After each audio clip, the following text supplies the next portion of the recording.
অনেক নামাজি লোক দেখবেন নামাজ পড়তে পড়তে কপালে কালো দাগ ফেলে দিচ্ছে, বাসায় বউয়ের সাথে খারাপ আচরণ করে, খিটখিটে মেজাজের, প্রতিবেশীর সাথে শুধু ঝগড়া, কলিগদের সাথে ঝগড়া, মারামারি, দুঃসম্পর্ক, এরকম আছে না? নাই বলেন, আছে না?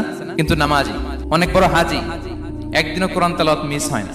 তো এত আবাদত করেও সে ইসলামের আসল এসেন্সটাকে ধরতে পারেনি। বিষ্ণু বললেন সবচেয়ে বেশি জান্নাতে প্রবেশ করাবে যে দুটি আমল, একটি হচ্ছে তাকওয়াল্লাহ, আল্লাহর ভয়, আরেকটি হচ্ছে উত্তম আচরণ, সর্বোত্তম আচরণ। তো আমরা যেন উত্তম আচরণের অধিকারী হই, আমার স্ত্রীর সাথে যেন ভালো আচরণ করি, প্রতিবেশীর সাথে যেন ভালো আচরণ করি, ছেলে মেয়েদের সাথে যেন আমাদের অ্যাটিটিউডটা ভালো থাকে, আচরণটা ভালো থাকে, কলিগের সাথে যেন ভালো থাকে। বিশ্বনবীর আচরণ যেমন ছিল তেমন আচরণ যেন আমরা গড়ে তুলতে পারি। আওয়াজ করে পড়ুন আমিন।